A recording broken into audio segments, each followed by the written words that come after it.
The Adlet lived in the cold lands of Greenland and along the northern shores of Canada, where they moved between the world of humans and wild dogs. These beings were born with the body of a dog below the waist and the body of a human above, making them faster runners than any normal person or animal. The Inuit people feared the Adlet because they hunted humans and, in many stories, ate the people they caught. These creatures stood taller than both the Inuit and white settlers, with strong arms like humans and powerful legs like wolves.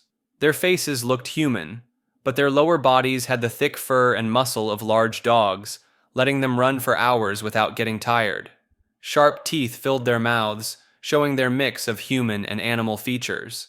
The most famous story tells how the Adlet first came to be, through a woman named Niviarsiang, who married a spotted dog. She gave birth to 10 children, 5 normal dogs and 5 Adlet. When her father tried to get rid of the family by tricking the dog husband to swim for food with heavy boots, the children took revenge. The young dogs bit off the grandfather's hands and feet, while the Adlet ran inland to start their own tribe. The Adlet changed how the Inuit lived and traveled through their lands. People avoided going out alone and stayed away from areas where they heard strange running sounds at night. Hunters developed special signals to warn each other when they thought Adlet were nearby, and they never traveled far inland without being in large groups. Among the icy coasts of Alaska lived the Akhlut, a magical creature that could change from killer whale to wolf at will. This shapeshifter hunted both in the sea and on land, using its 2 forms to catch prey in any place. People feared the Akhlut because it was fierce and would attack humans who came too close. Looking like a mix between wolf and whale, the Akhlut had the strong teeth and black and white color of both animals. As a whale, it moved smooth through water, and as a wolf, it ran swift on land. Hunters would see its paw prints in the snow leading right to the ocean's edge. Native stories tell how people would find wolf tracks that ended at the sea ice, with no trace of where the animal went. They knew these were signs of the Akhlut changing form and diving into the water to hunt seals or fish. The creature used both shapes to become the perfect hunter in any setting. These tales taught people to be careful near the edge of sea ice, where land meets water. When they saw wolf tracks heading toward the ocean, they would turn back, knowing this was the territory of the Akhlut. This respect helped keep them safe in the dangerous Arctic waters. Among the people of West Africa, particularly in Ghana, Anansi the Spider held power over all the world's stories and wisdom. This clever spider could change between the form of a normal spider and that of a man with 8 legs, using quick thinking and tricks to win against much stronger enemies. People both feared and respected Anansi because he could outsmart anyone, even gods and kings, though his plans sometimes caused trouble for others. Anansi appeared as a small spider when he wanted to hide or spy, spinning perfect webs in corners and shadows. When he wished to speak with people or play his tricks, he took the shape of a man with spider features, 8 long legs, sharp eyes that missed nothing, and hands skilled at weaving both webs and clever plans. His wife Aso and their children lived with him in a village, where he spun his schemes as easily as he spun his webs. The most famous tale tells how Anansi won ownership of all stories from Nyame, the sky god. Nyame asked Anansi to catch 4 impossible things: a python, a group of hornets, a leopard, and a fairy. Through clever tricks rather than strength, Anansi caught them all. He used his web to tie up the python, caught the hornets in a gourd full of water, trapped the leopard in a hole, and used sticky gum to catch the fairy. Nyame kept his word, and from that day on, all stories belonged to Anansi. The people of West Africa changed how they told tales because of Anansi's victory. They began to call all their folk stories spider stories, or Anansisem, teaching children that wisdom comes from being clever rather than strong. When slaves were taken from Africa to the Caribbean and Americas, they carried Anansi's stories with them, using his clever victories over stronger foes to give themselves hope. Today, people still tell Anansi stories to show that the small and clever can win against the big and powerful. In the islands of the Philippines, the Aswang hunts through villages and forests, As a shape-shifting monster that can take many forms, these beings change from human to animal shapes at will, most often becoming dogs, cats, or pigs to hunt their prey. People feared the Aswang more than any other creature in Filipino stories because it could live among them in human form by day, then feed on human flesh and blood by night. The Aswang looks like a normal person most of the time, often beautiful to help it trick others. At night, it shows its true self: sharp teeth, long claws, and red eyes that show upside-down reflections. Some types split their bodies in half, with wings sprouting from their top half as they fly through the darkness to find victims. One famous story tells of an Aswang who married into a village, pretending to be a lovely young woman. Each night she would wait until her husband slept. Then her body would split in half at the waist. Her top half would fly away with bat-like wings to hunt other villages, using her long tongue to suck out the insides of sleeping victims, especially unborn babies. She would return before dawn to join her lower half and pretend nothing had happened. The fear of Aswang changed how Filipino villages lived their daily lives. People hung special oils that would boil when an Aswang came near, and they never swept their floors while someone lay dead in the house because the smell might attract these monsters. Parents warned children never to stay out after dark, and villages lit bright fires during funerals to keep the Aswang from stealing and eating the dead. Hunters developed special ways to fight these creatures, passing down their knowledge through generations. They learned that Aswang could not stand the sight of their own reflection in oil, feared the sting of salt and spices, and could be killed only by cutting them in half and burying the pieces on opposite sides of a river. These methods helped people feel safer, though they still watched carefully for neighbors who might not be human. Like this video and subscribe to Maker. In the forests of Eastern Europe, Baba Yaga lived alone in a magical hut that stood on chicken legs and could turn in any direction.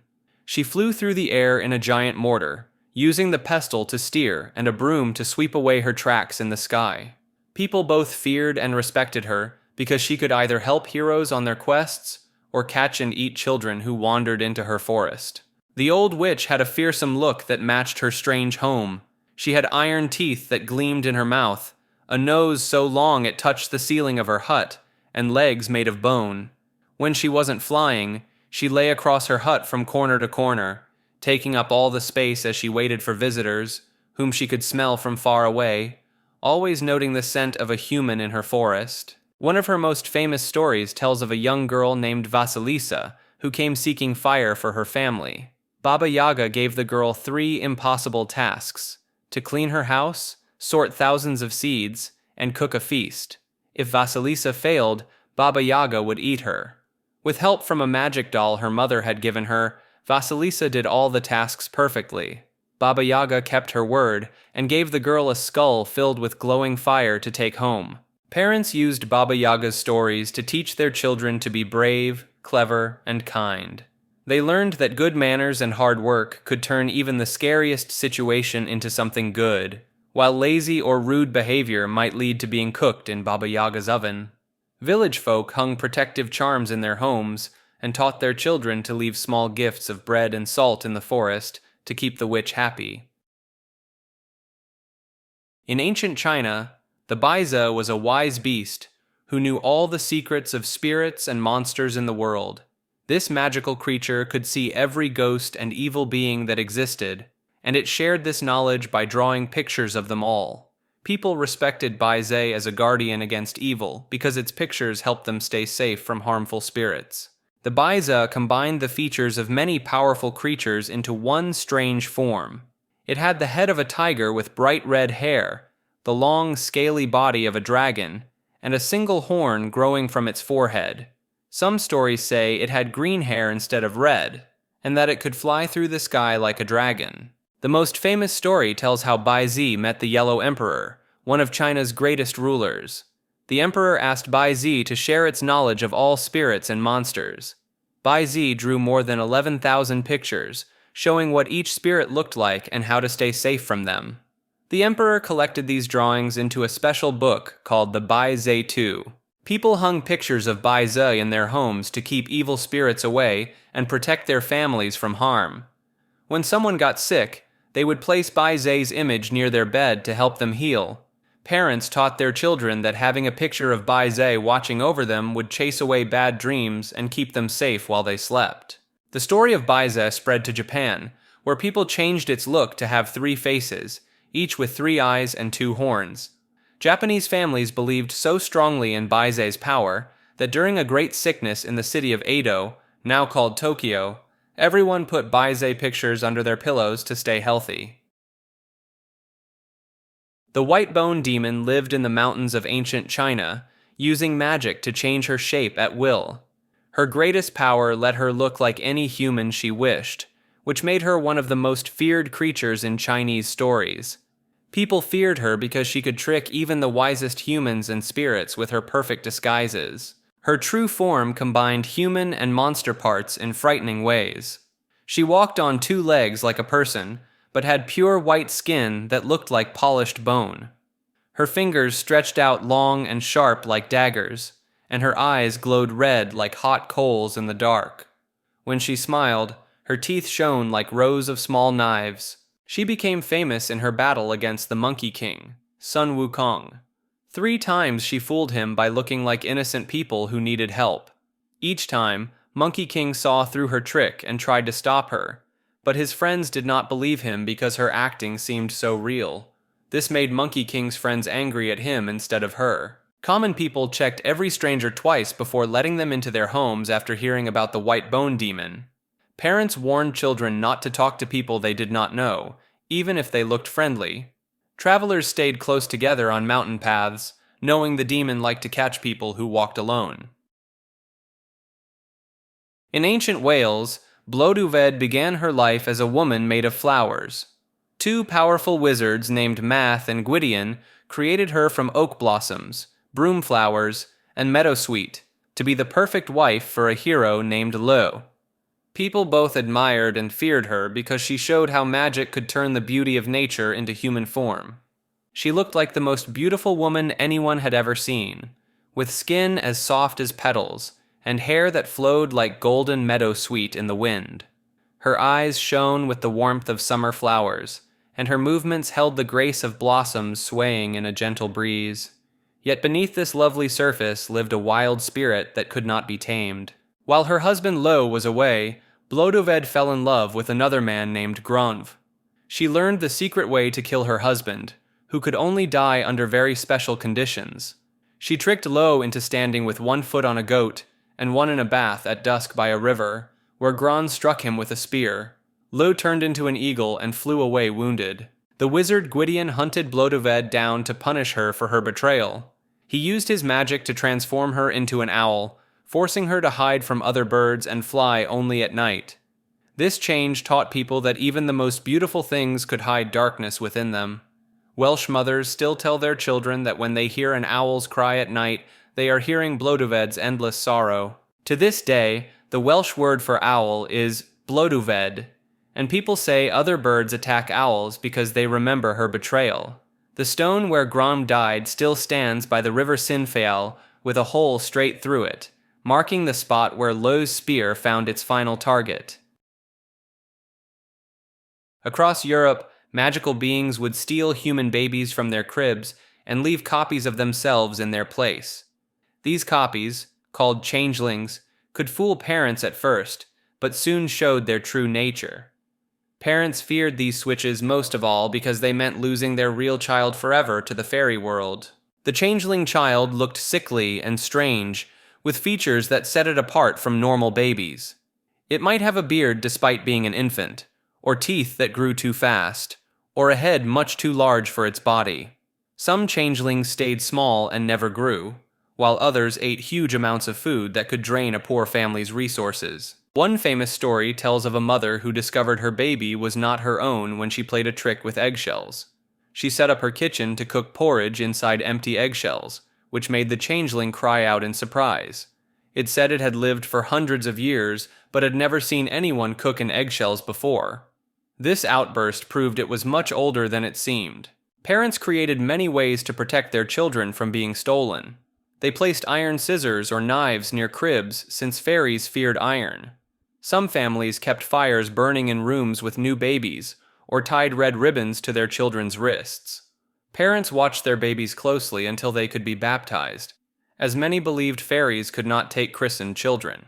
In some places, families would try to force the fairies to return their real child through harsh methods.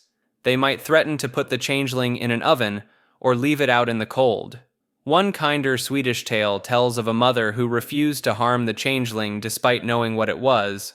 Because she showed mercy to the fairy child, the fairy mother showed mercy to her real child and returned it safely. In ancient Lycia, a land now part of Turkey, the Chimera struck fear into the hearts of locals with its fierce breath of fire. This monster came from a family of famous beasts, born to the mighty Typhon and Echidna, alongside other fearsome creatures like Cerberus, the three-headed guard dog of the underworld. The Chimera killed many people and animals, burning whole villages with its flames. Nature mixed three animals to create this strange and frightening beast. The Chimera had the body and head of a giant lion, with a second head of a wild goat growing from its back. Its tail ended in a third head, that of a snake, ready to strike.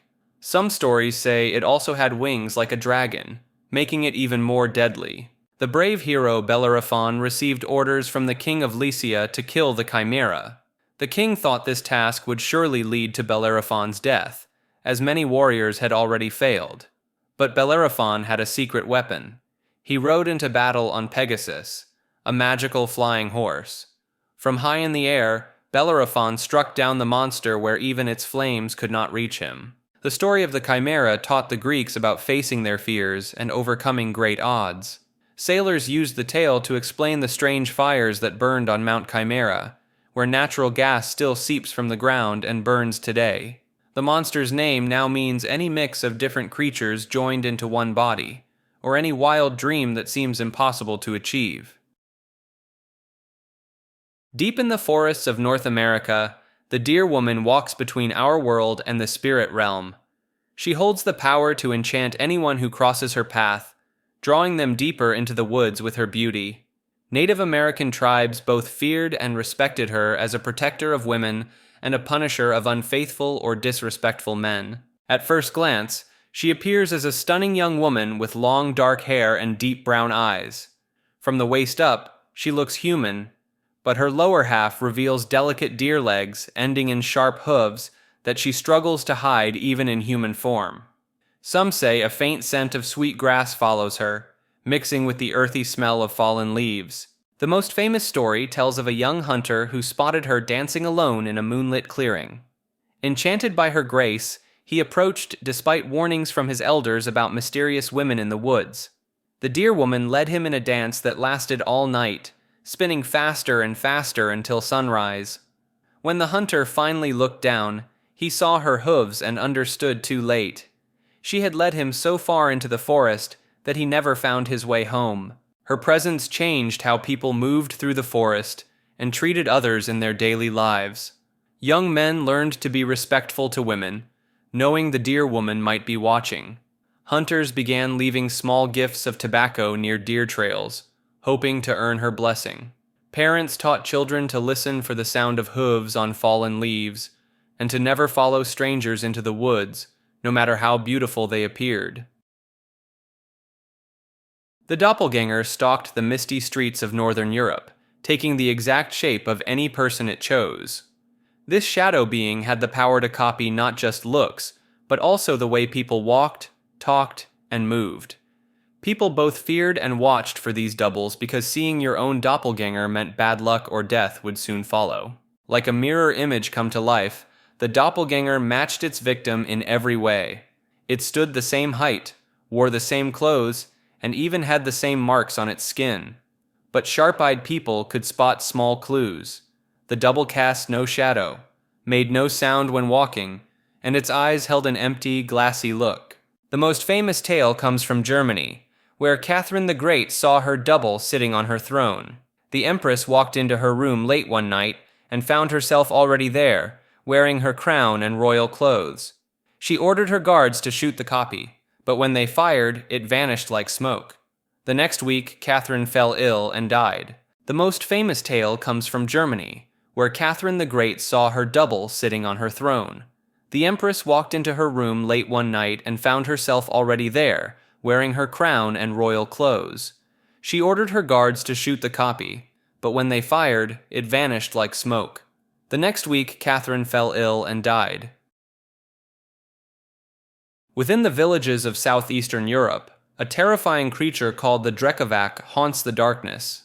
Its name means the Screamer, describing its bone-chilling shriek that echoes through the night. The Drekavac strikes the most fear during the 12 days of Christmas and early spring, when villagers believe dark forces grow stronger. The Drekavac changes its shape like a shadow changes with the light. Some see it as a strange dog walking on two legs, while others describe it as having a cat's head on top of an unnaturally long neck. Its most common form shows a thin body stretched like a thread, topped by a head too large for its frame, making it look unbalanced and wrong. In one famous story from the mountain of Zlatibor, the creature terrorized an entire village. Locals reported hearing its terrible screams night after night, while farmers found their sheep attacked in ways no normal animal would hunt. The mystery deepened when villagers discovered strange footprints that matched no known beast from their forests. The Drekavac shaped how people lived their daily lives in powerful ways. Parents used stories of the creature to keep children from wandering after dark. Farmers watched their cattle closely when they heard its cry, believing it warned of coming sickness. Most telling of all, people avoided walking alone at night, fearing that if the Drekavac's shadow touched them, they would fall ill and die. The fear of this creature runs so deep that even today, some adults in Serbian villages claim to hear its screams. While many sightings turn out to be foxes or rare birds, the Drekavac continues to haunt the stories and minds of people living in these lands, showing how old fears can live on through generations. In the villages of Sardinia, the Erchitu brought terror on nights of the full moon. This ox-like spirit came from men who had done evil deeds, and its mighty bellow meant death would soon visit a home. People feared its awful cry because it meant someone in that house would die within a year. The Erchitu looked like a massive white ox with two giant horns that glowed in the moonlight.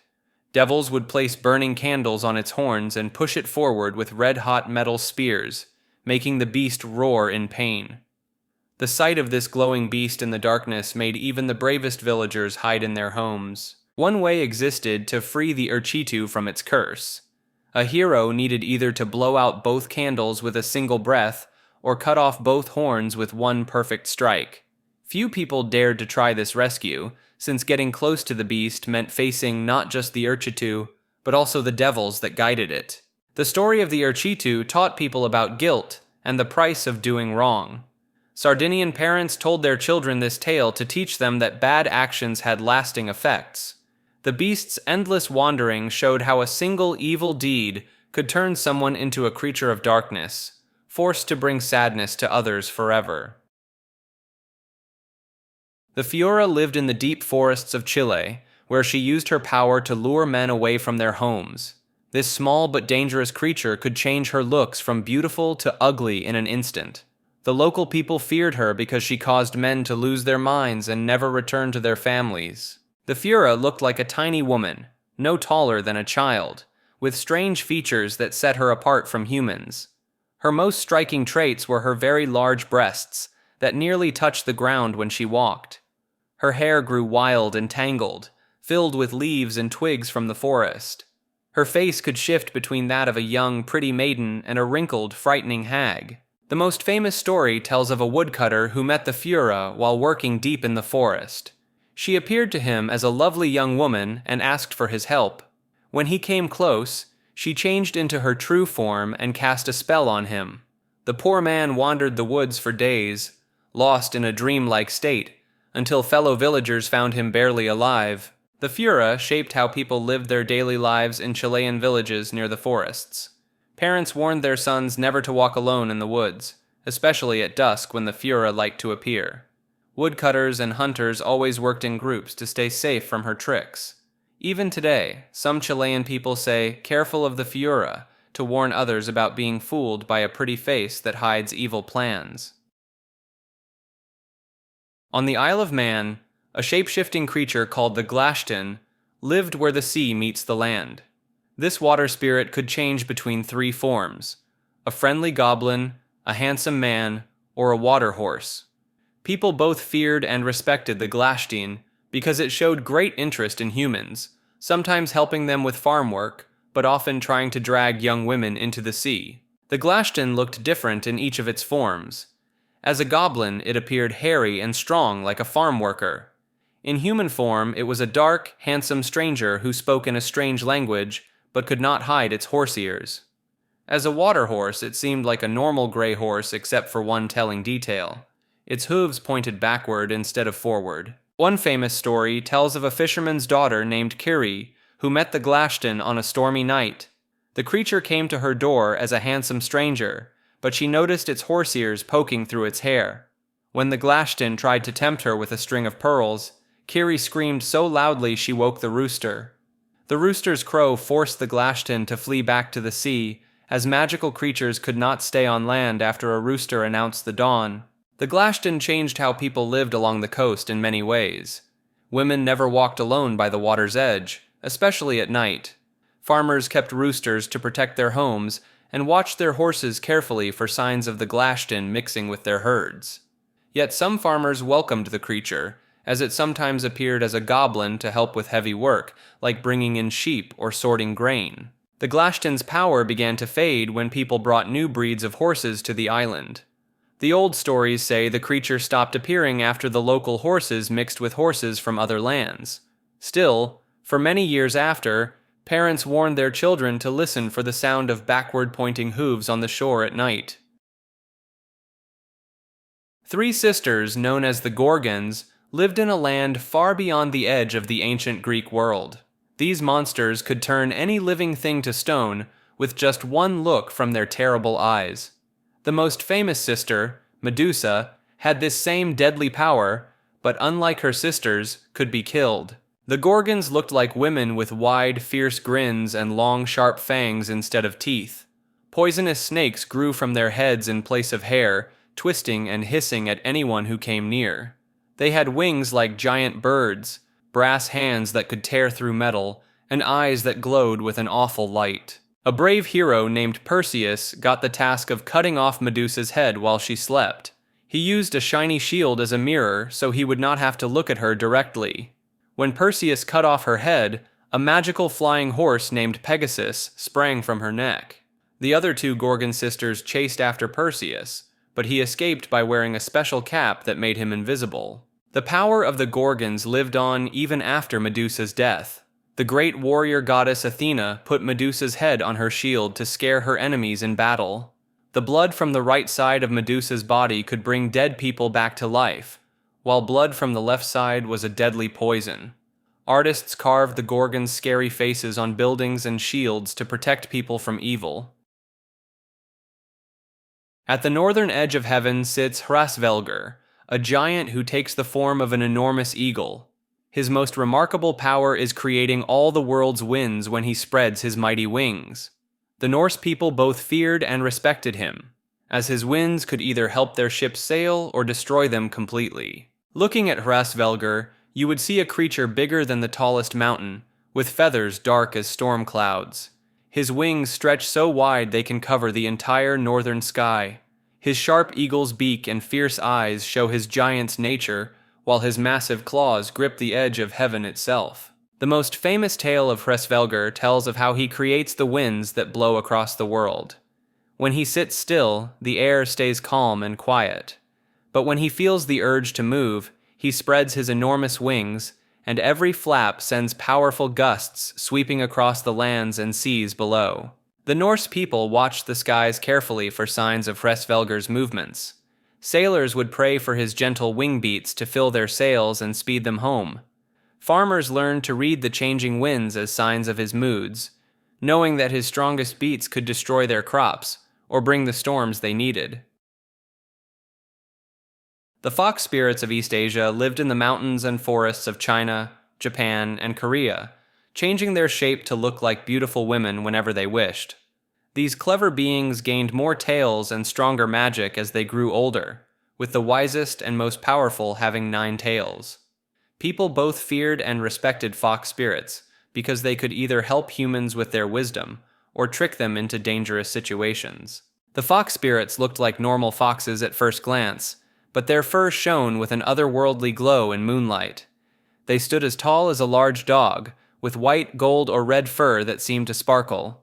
Their multiple tails, ranging from 1 to 9, fanned out behind them like silk ribbons in the wind. When they took human form, they appeared as stunning men or women, but kept their fox-like eyes and sometimes failed to hide their tails. One famous story tells of a fox spirit who fell in love with a poor farmer. The spirit used its magic to bring rain during a long drought, saving the farmer's crops and the whole village. But the fox kept its true form hidden, fearing the farmer would reject a spirit's love. When the farmer finally learned the truth, he accepted the fox spirit's love, showing that kindness matters more than appearance. People watched for signs of fox spirits in their daily lives, leaving offerings at small shrines to earn their favor. Families told their children to be polite to strangers, since anyone might be a fox spirit in disguise. Some people wore special charms to spot fox spirits, while others sought them out to learn magic and wisdom. Many believed that treating a fox spirit with respect could bring good fortune, while being rude or cruel would bring years of bad luck. The Ijiraq haunts the frozen lands of the Arctic, where it uses its power to hide both itself and others from sight. This shape-shifting creature can turn into any form it wishes, but most often looks like a mix of human and caribou parts. People feared the Ijiraq because it would steal children, leading them far from their homes and leaving them lost in the endless snow. The Ijiraq stands about as tall as a grown man, with long arms that reach past its knees and legs bent like a caribou's legs. Its skin looks gray and rough like stone, while red eyes shine from its half-human, half-animal face. Sharp antlers grow from its head, and thick fur covers its body in patches, helping it blend into the harsh Arctic landscape. One story tells of a young boy who met an Ijiraq that had taken the shape of his friend. The fake friend asked him to play a game, leading him further and further from his village. Just before the boy became completely lost, he remembered his grandmother's warning about never following someone who walks between shadows. The boy closed his eyes, sang a protection song, and when he opened them again, he could see his village's smoke in the distance. The Inuit people taught their children special rules to stay safe from the Ijiraq. Parents warned young ones never to stare at shadows moving at sunset, and to learn songs that would help them find their way home. Hunters also watched for signs of the Ijiraq, knowing that if they saw one, they would lose their way and never find the animals they tracked. Some people still avoid traveling alone in certain areas where the land and shadows meet, fearing the Ijiraq might make them vanish forever. A spider woman called Jorogumo lived in the deep forests of Japan, hiding near waterfalls and in dark caves. She could change from spider to beautiful woman at will, using this power to trick young men. People feared her because she lured travelers to their death, spinning sticky webs of lies as easily as she spun silk. In her true form, Jorogumo stood as tall as 3 men, with the upper body of a lovely woman and the lower half of a giant spider. 8 long legs stretched out from her waist, each sharp enough to pierce armor. Her black hair flowed like silk threads, and she controlled hundreds of small fire-breathing spiders that did her bidding. The most famous tale of Jorogumo tells of a young woodcutter who met a beautiful woman by a waterfall. She played sweet music on a silk string instrument and invited him to tea each day. An old priest warned the woodcutter that the woman was really a spider, but love had blinded him. When he visited her again, he saw her shadow on the wall, the shape of a huge spider ready to eat him. Japanese people began hanging bells near waterfalls to warn travelers of Jorogumo's presence. Parents told their children never to trust strangers near water, and men learned to be careful of beautiful women they met in the forest. Even today, some Japanese temples keep paintings of Jorogumo to remind visitors that things are not always what they seem. The Kallikantzaros lived under the Greek earth for most of the year, coming up only during the 12 days of Christmas. These dark creatures spent their time below ground sawing at the World Tree, a massive trunk they believed held up the entire world. Each winter they rushed to the surface to cause trouble, giving the great tree time to heal before they returned to their cutting. The Kallikantzaros looked like a blend of human and monster parts that never quite fit together. They had black fur covering their bodies, red eyes that glowed in shadows, and long curved nails perfect for climbing walls. Some walked on hooves while others had monkey-like feet, but all of them moved quickly and quietly through the night. One famous tale tells of a village that left honey and sausages outside their doors on Christmas Eve. The Kallikantzaros loved these treats so much they spent all night eating instead of making mischief. When morning came, the creatures had grown too fat to fit back down their tunnels. The sun turned them to smoke, and that year the village celebrated Christmas in peace. Greek families developed many ways to keep these creatures out of their homes during the winter nights. They hung holly branches across their doorways and kept their fires burning bright, as the Kallikantzaros feared both these things. Parents warned children to be home before dark, saying the monsters especially liked to snatch young ones who wandered the streets alone at night. Small touches like their fear of sunlight and holy things show how the Greeks blended older pagan beliefs with their newer Christian faith. Many mothers left simple crosses drawn in tar above their doors, proving that even the cleverest monster could be stopped by common items used with wisdom and faith. The Kiyuniobo lived in the rice fields and ponds of old Japan. This mysterious woman could change between human and frog forms at will, a power that made her unique among shapeshifters.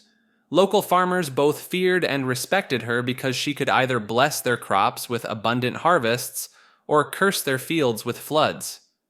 In her human form, she appeared as a beautiful woman in a green silk kimono, with large bright eyes and slightly webbed fingers that hinted at her true nature.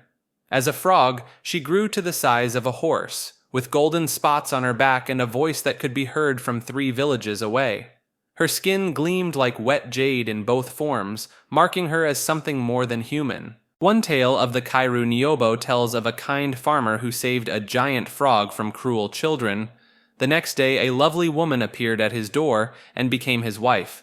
She brought him great fortune, making his rice grow taller and stronger than any other crop in the village. But one night, during a heavy storm, he woke to find his wife gone and a huge frog pushing back the floodwaters that would have destroyed his fields. The stories of Kiyuniobo taught Japanese farmers to be kind to the frogs in their rice paddies. They believed every frog might be the goddess in disguise, watching to see how humans treated her children. Many families left small bowls of rice near their fields as gifts, hoping to earn her blessing for their crops.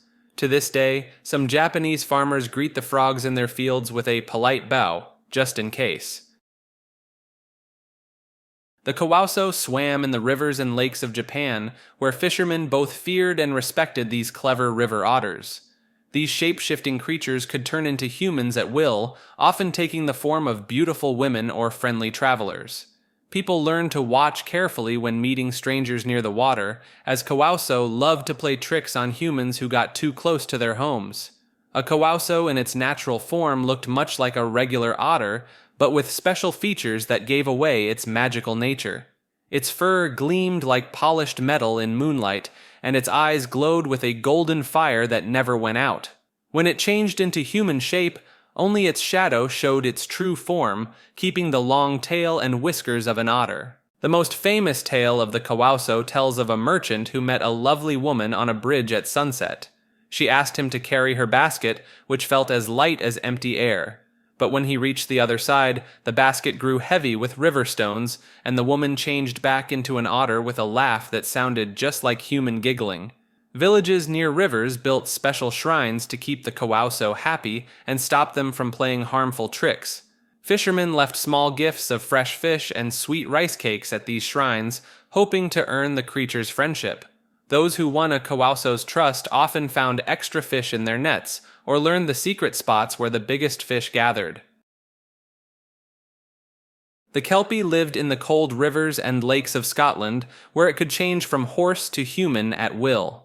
This water spirit used its shape-shifting power to lure people onto its back, trapping them with sticky, magical skin. The Scots both feared and respected the Kelpie because it guarded dangerous waters and punished those who came too close after dark. A Kelpie in horse form stood larger than normal horses, with a coat that dripped endless water and a mane made of seaweed.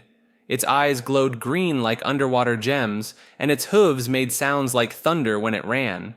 In human shape, it looked like a handsome young man, but kept its seaweed hair and wet clothes that never dried. The most famous Kelpie story tells of a brave girl who met the creature by a river. The Kelpie, wearing human shape, tried to trick her into following him into deep water. But the girl knew the old tales and spotted his dripping clothes on a sunny day. She threw her silver necklace at the Kelpie, forcing it to show its true form and run back to the water. Scottish parents used Kelpie tales to teach their children about water safety. They warned young ones never to approach strange horses near water, especially at night. The stories worked so well that many Scots still feel uneasy when they see a lone horse standing by a lake or river, wondering if it might be a Kelpie waiting to drag them under. The Kishi haunted villages across Angola using its greatest power, the ability to change from a handsome man into a killing beast in moments. People feared this demon because it tricked young women by showing only its human face, hiding its true deadly nature until it was too late. Like two beings joined as one, the Kishi walked upright as a tall man with two faces. Its front showed the warm smile and soft eyes of a charming young man. But on the back of its head grew the snarling face of a hyena with huge teeth and strong jaws that could crack bones. The hyena face stayed hidden behind flowing robes as the Kishi walked among humans. In the most famous tale, a Kishi came to a village as a handsome stranger seeking a wife. He won the heart of the chief's daughter with sweet words and gifts. On their wedding night, as they walked into the forest together, he spun around to show his second face. The hyena jaws tore into the bride before she could scream. The Kishi changed how people lived in many ways. Young women never walked alone and stayed away from strangers, even friendly ones. Parents warned children to look behind the heads of people they met. Villagers became careful about trusting newcomers, always watching to see if they turned their backs. The Kushtaka lived in the cold waters and thick forests of Alaska. These shape-shifting spirits could change from otters into humans at will, and they used this power to trick people walking near rivers and beaches. Local tribes both feared and respected the Kushtaka, as these beings could either save lost travelers from freezing or lead them to their doom. The Kushtaka looked like a mix between an otter and a person when in its natural form. It stood as tall as a human on two legs, with dark brown fur covering its body. Sharp claws grew from its fingers, and its face showed both otter and human features, with long whiskers and bright, clever eyes. In the water, it could swim faster than any normal otter. A famous story tells of a fisherman who got lost in a storm at sea. As his boat began to sink, he heard what sounded like a woman crying for help. The Kushtaka had taken the form of his wife to lure him toward the rocky shore where his boat would crash. But this fisherman knew the old tales and stayed his course, watching as the false image of his wife changed back into an otter and swam away. The Tlingit people of Alaska planned their lives around avoiding the Kushtaka. Parents taught children never to whistle near the water, as this could call the spirits. Hunters and fishers worked in groups to stay safe, and they carried special charms made of copper to keep the Kushtaka away. Even today, some people in Alaska's coastal towns say they hear strange whistles near the water at night. The Lamia haunted the roads of ancient Greece, waiting to catch travelers who walked alone at night. This fearsome creature began as a beautiful queen whom Zeus loved, but Hera's jealousy turned her into a monster that hunted children. People feared the Lamia most on moonless nights, when she would slip from shadow to shadow, searching for her prey. The Lamia's body showed her tragic change from human to monster. From the waist up, she kept her lovely woman's form, with pale skin and flowing dark hair that helped her lure victims close. Below, her body became a giant snake, with scales that gleamed like polished bronze and a powerful tail that could crush a person in seconds. The story of the Lamia tells of a young shepherd who thought he had found a lost noblewoman on the road at midnight. She begged him to help her return to her mansion, and he agreed to walk with her. As they passed beneath a torch at the city gates, its light showed her true form. The shepherd ran, but from that day forward he could not speak of what he had seen. Parents used tales of the Lamia to keep their children from wandering after dark. Travelers would only journey in groups, carrying bright torches to light their way. Some people left small bowls of milk outside their doors, hoping to please the Lamia so she would pass their homes without harming anyone inside. The Lamia's story taught people about the pain of loss and the power of a mother's grief. Though she began as a victim of godly anger, her pain turned to evil when she chose to make others suffer as she had. Greeks believed her tale showed how sorrow could twist even the kindest heart into something cruel. Among the vast forests of Eastern Europe lived the Leshy, a mighty spirit who watched over every living thing in his woodland realm. He could grow as tall as a pine tree, or shrink down to the size of a mushroom when he wished. People who lived near the forests both feared and honored him because he kept nature in balance, helping those who showed respect but punishing anyone who harmed his domain. Like the forest itself, the Leshy wore many faces. Most often he looked like a tall man with bright green eyes that glowed in the dark, and hair made of living moss and leaves. His rough skin seemed carved from tree bark, and his long beard twisted like tangled roots. He wore his clothes backward and his shoes on the wrong feet to show he belonged to the spirit world. The Leshy used clever tricks to test those who entered his woods. He would take the shape of a lost walker's friend or family member, then lead them deeper into the forest while speaking with their loved one's voice. When the person thought they had found their way back home, the Leshy would disappear with a booming laugh, leaving them far from any path they knew. Every day, the forest spirit shaped how people lived near his woods. Hunters left gifts of bread and salt before they began their hunt, hoping the Leshy would guide deer and rabbits their way. Shepherds struck deals with him to keep wolves away from their sheep and cows. Parents told their children to behave in the forest, warning that the Leshy might steal them away to learn the secrets of the wild. The Bolmai lived in the forests of northern Scandinavia, where this powerful god ruled over all wild animals. The Sami people believed he could give them luck during dangerous hunts, especially when they hunted bears, so they always asked for his help before going into the woods. Looking like a mix of man and bear, Bolmai made his home in alder trees. His skin had the same reddish-brown color as alder bark, and he could change into a full bear whenever he wanted. He stood much taller than any human, and moved through the forest as quietly as a shadow. One famous story tells how Bolmai taught the Sami people the right way to hunt bears. He showed them that they must hold a special feast after each bear hunt. At this feast, hunters put red alder bark mixed with water on their faces to honor both the bear and the god who helped them catch it. The Sami people shaped their entire hunting life around Bolmai's rules. Before each hunt, they left gifts at alder trees and spoke special words to ask for his help. Hunters who followed his ways found more animals and stayed safe in the dangerous forest. Even today, some Sami people still leave small gifts in the forest to thank the god of hunting. Madame White Snake lived in ancient China, where she could change between human and snake form at will. People both feared and admired her because she had magical powers and great wisdom. She spent 1,000 years learning magic and martial arts in the spirit world before she came to live among humans. Her true form was that of a giant white snake, as long as 20 trees and covered in scales that shone like pearls. When she took human shape, she became a beautiful woman in flowing white robes with pale skin and dark eyes. She kept small traces of her snake nature even then, like long pointed nails and a love of cold places. She fell in love with a young man named Shu Xian, defying spirit world law by marrying him. With the help of her best friend, a small green snake who could also take human form, she concealed her true nature. However, during a boat trip on the Dragon Boat Festival, Shu Xian unknowingly gave her wine mixed with special herbs, forcing her to reveal her real snake form. People in old China often told her story to talk about love between different kinds of beings. Some said she showed how love could change someone for the better, while others used her tale to warn about breaking nature's rules. Temples still stand today where people pray to her for help with love and marriage.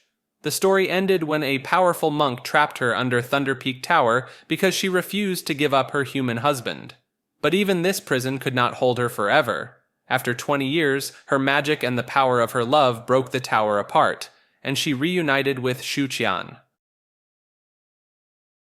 The Manananggal is a horrifying creature that lurks in Philippine folklore, known for its ability to split in half at the waist. Its upper body grows bat-like wings, allowing it to take to the skies in search of prey. Feared for its gruesome habit of targeting pregnant women, it uses its long, thin tongue to feed on unborn children while their mothers sleep. The Manananggal looks like a normal person during the day, but at night its true form shows. Its upper body pulls away from its legs, leaving its insides hanging down like ropes. The wings that burst from its back span wider than a tall man's height, and its face twists into an ugly shape with long, sharp fangs. The most chilling tales describe how the Manananggal attacks sleeping families. Perched on a rooftop, it threads its tongue like a needle through cracks and holes to reach its victims below. But while it hunts, its severed lower half must remain hidden, vulnerable to those who know how to stop it. Filipino families learned to protect themselves by searching for the creature's standing legs. They would sprinkle salt or rub garlic on top of the legs to kill the monster, as it could not join back together if someone did this. Parents warned their children to listen for a sound like tick-tick in the night, teaching them that when this sound seemed far away, the monster was actually very close.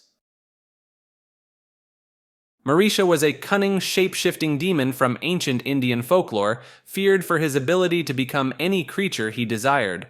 His most deceptive form was that of a golden deer, its coat shimmering with gem-like colors. Though breathtakingly beautiful, this disguise served a sinister purpose, luring holy men and kings away from safety so he could destroy them. Before he gained his powers, Marisha looked like a handsome young man, but a wise man's curse turned him into a demon called a Rakshasa. In this form, he had sharp fangs, fierce red eyes, and could grow as tall as a tree. When he changed into the golden deer, his coat shone like sunlight on water, dotted with spots that gleamed like pieces of the moon. The most well-known tale of Marisha tells how he aided the demon king Ravana in abducting Rama's wife, Sita. Disguised as an enchanting deer, he pranced near Sita until she pleaded with Rama to capture it for her. When Rama struck the deer with his arrow, Marisha cried out in Rama's voice, deceiving Sita into sending away her last protector. Indian parents still tell this story to teach their children about trust and clever tricks. They say even the most beautiful things might hide evil underneath, just as the lovely deer hid the demon Marisha. His tale reminds people that wisdom matters more than beauty, as even the wisest hero, Rama, fell for Marisha's perfect disguise that day. Near sacred wells and rivers in France and Luxembourg lived Melusine, a water spirit with the power to build grand castles in a single night. She had just one rule for any man who wished to marry her. He must never look at her on Saturdays when she bathed. Noble families respected and feared her because they believed she watched over their children and castles, crying out in warning when danger came. From her waist up, Melusine looked like a lovely woman with long, flowing hair and sometimes beautiful wings. Below her waist, she had the form of a serpent with scales that shimmered like water in sunlight and sometimes split into two tails. Even in her human form, she moved with the grace of flowing water. The most well-known tale tells of her marriage to Count Raymond of Poitiers, with whom she had 10 sons and used her magic to build magnificent castles. They lived happily for years, but Raymond's curiosity led to their downfall. Unable to resist, he spied on her Saturday bath and discovered her true form. Betrayed, she transformed into a dragon and vanished forever, though she still returned at night to watch over her youngest children. French and Luxembourg nobles claimed Melusine as their family's mother, saying her blood gave them their power and wealth. People watched for her on stormy nights, when they said she flew around castle towers crying out to warn her children's children of coming trouble. In Luxembourg, they say she appears every 7 years carrying a golden key, waiting for someone brave enough to free her from her curse. The Mo lived in Hawaii's waters, ponds, and streams as powerful spirits who could change their shape at will. These mighty guardians could shift between 3 forms: giant lizards, tiny house geckos, or beautiful humans. Local fishermen and swimmers treated these water spirits with great respect, knowing they could control the weather and bring storms to those who angered them. A mo could stretch as long as a tall palm tree when it took its largest form. Like a chameleon, it could change its skin from green to brown to match its surroundings. Its scales gleamed like wet stones in the sunlight, and its eyes shone with an inner fire that marked it as more than just a normal reptile. The story of Kalamenu shows the clever nature of these spirits. This mo fell in love with a young chief while swimming in the waves. She married him in her human form, but her secret came out when her cousins told the truth about her lizard nature. The betrayers turned into fish and tried to escape, but Kalamenu caught them in a magic net, turning them into the first reef fish. Hawaiian families built stone markers near their fishing spots to honor the mo'o who lived there. They left small gifts of food and flowers to keep the spirits happy. Many believed that when a mo died, its body turned to stone, creating new parts of the islands. Even today, unusual rock formations along Hawaii's coasts are said to be the sleeping forms of ancient mo. Morgans haunted the rivers and lakes of Germany, always waiting for unwary travelers at dawn. These water spirits could change their shape at will, most often appearing as beautiful young women. People feared Morgans because they pulled victims under the water, never to be seen again. These spirits looked like lovely humans with pale skin that gave off a soft, blue glow. Their hair was the color of moonlight on water, and their eyes shone like stars. When they walked on land, water dripped from their clothes even though they seemed dry. One story speaks of a Morgan who fell in love with a miller's son, singing to him each morning as he passed by the river. Hoping to escape her song, he began taking different routes, but one day he forgot. When she extended her hand, he took it, only for her to drag him beneath the water. Villagers say his ghost lingers by the riverbank, warning others to stay away. People living near rivers built their homes facing away from the water to avoid seeing Morgans in the early morning. Parents taught children never to walk alone by rivers at dawn, the time when Morgans had the strongest power. Travelers carried iron crosses or bells, as Morgans feared the touch of iron and the sound of church bells. The Mujina lived in the forests and villages of Japan, where it possessed the remarkable power to change its shape into anything it wished. People both feared and respected these beings because they used clever tricks to test human character, sometimes rewarding kindness, but punishing those who harmed them or their homes. In its natural form, the Mujina looked like a mix between a badger and a raccoon, with a dark furry body and a masked face. These creatures could make their bellies swell up like drums, which they would pat to create music while singing in the night. On rainy evenings, they could even make strange lights appear, known as ghost fires, that glowed in the darkness. A well-known Mujina story involves the Kitabayashi family, who frequently fed a group of these creatures near their home. One night, when robbers broke into the Kitabayashi house, the grateful Mujina transformed into massive wrestlers and frightened the thieves away, demonstrating how they repaid kindness with protection. The Mujina shaped how people behaved in their daily lives, teaching them to be generous and careful at the same time. Villagers learned to be kind to animals and respect nature, as they never knew if a helpful Mujina might be watching. However, they also stayed alert on rainy nights and lonely roads, where these spirits often played their tricks. The Mujina still captures people's imagination today, with stories of their shape-shifting spreading as far as Hawaii. In these tales, they often appear as figures without faces, testing the courage of those who meet them in empty places or at night. The Nagual lived among the ancient peoples of Mexico as a powerful shapeshifter who could change into animal forms at will. These mystic beings held both healing powers and dangerous abilities, which made local communities treat them with a mix of respect and fear. Each Nagual received their power from birth, tied to the animal spirit of the day they were born. A Nagual could take the shape of any animal, but they most often chose fierce creatures like jaguars, wolves, or owls. In human form, they looked like normal people, but those who knew their secret said their eyes held an otherworldly gleam. At night, they would shift into their animal forms, moving through shadows with the grace of their chosen beast. Among the most famous tales, a Nagual took the form of a jaguar to protect their village from raiders. The story tells how this guardian spirit watched over the people at night, keeping them safe from harm. Those who meant to do evil would find fresh jaguar tracks outside their camps each morning, warning them to stay away. Village healers worked closely with friendly Nagual spirits to cure the sick and guard sacred places. People would leave gifts of food and sacred items at certain spots in nature where Naguals were known to gather. Even today, some communities in Mexico remember the old ways and speak of Naguals who still protect the forests and mountains. The Nephili roamed the skies of ancient Greece as a cloud nymph with the power to change her shape at will. Zeus himself created her in the image of his wife Hera, making her so beautiful that even the great heroes could not tell them apart. Both gods and humans watched for her form in the clouds, knowing she could bring either help or trouble to those below. Like all cloud nymphs, Nephili could stretch and flow through the air, taking any shape she wished. Her body shimmered with the white glow of sunlit clouds, and her hair floated around her like wisps of fog. When she moved, she drifted like morning mist, never touching the ground unless she chose to take solid form. Nephili saved her children from death when her husband left her for another woman who plotted to kill their twins.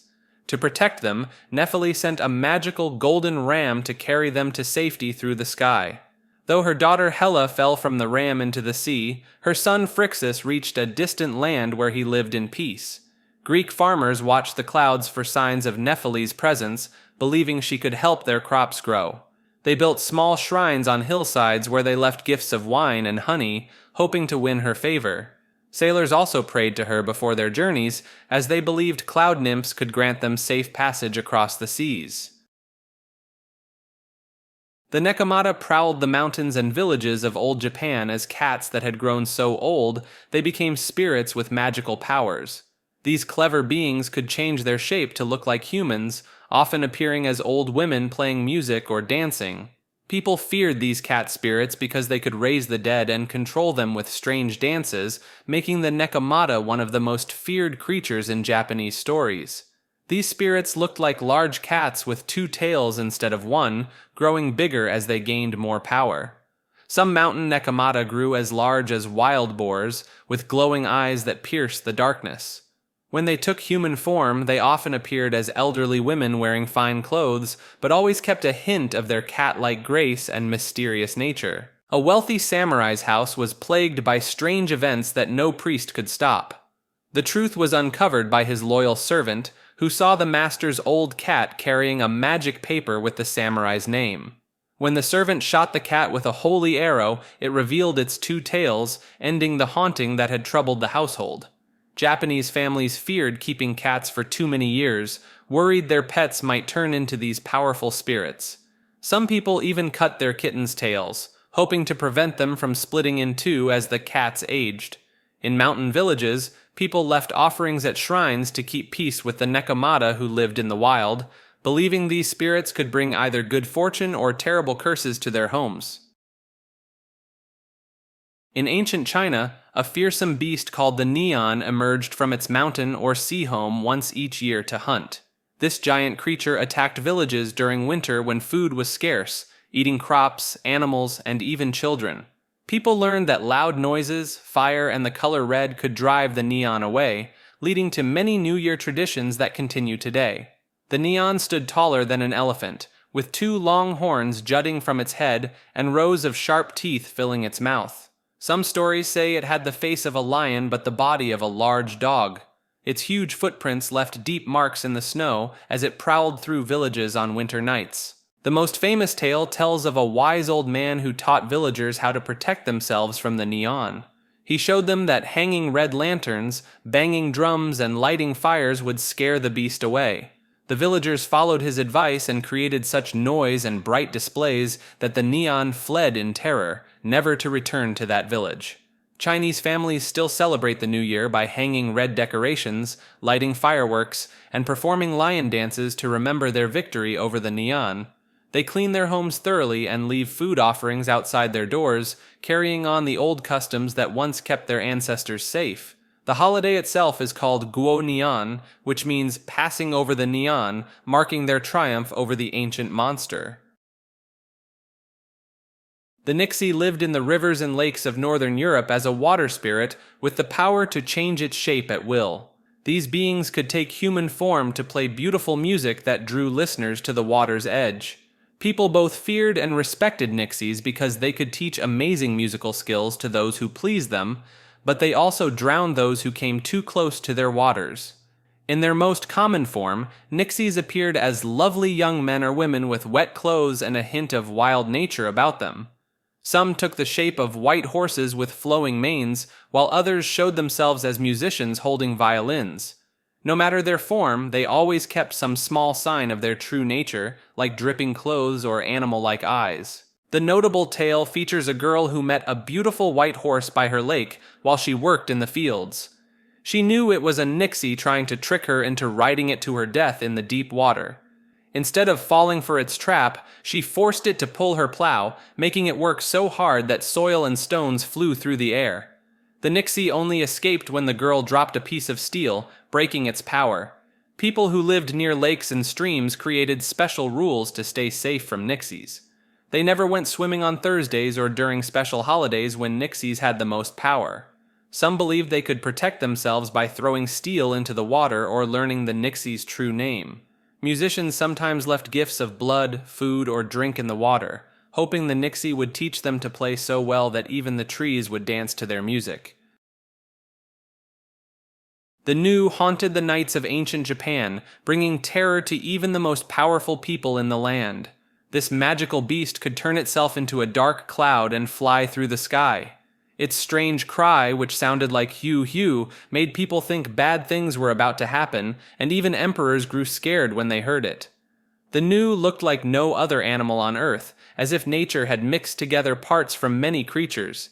It had the face of a monkey, the body of a dog, the legs of a tiger, and strangest of all, half a snake for its tail. Some people said it also had parts of foxes and cats, but everyone agreed it was unlike anything they had ever seen. The famous story of the Nu takes place at the home of Emperor Kono. A strange black cloud appeared at night, making weird cries that made the emperor so sick that no medicine could help him. A brave warrior named Minamoto no Yorimasa shot an arrow into the cloud, and the Nu fell from the sky with a shriek. His helper quickly killed it, and the emperor got better right away. The people feared the Nu even after it died. They put its body in a boat and sent it down the river, hoping it would float away forever. The body washed up on a beach, where local people built a special grave for it called Nuezuka. Even today, people in Japan remember the Nu through festivals, shrines, and place names, showing how this strange creature still affects their culture. The Nukubi lived in the dark forests of Japan, where it seemed like a normal human during the day, but became something terrifying at night. Its head could detach from its body and fly through the air, hunting for people to frighten or harm. People feared these beings because they blended perfectly into village life, making it impossible to know if your neighbor was secretly one of these creatures. The Nukakubi looked exactly like any other person most of the time, which made them even more frightening. At night, their head would separate at the neck with a soft popping sound, leaving their body behind while the head floated freely. The flying head grew sharp fangs, and its eyes glowed red, while its mouth stretched wider than any human mouth could open. Their story tells of a samurai who stayed at an inn where the innkeeper was a Nukakubi. The samurai woke at midnight to find a woman's head floating outside his window, its mouth open in a silent laugh. He drew his sword, but the head flew away. The next morning, he noticed the innkeeper wearing a high collar to hide the sword mark he had left on her neck.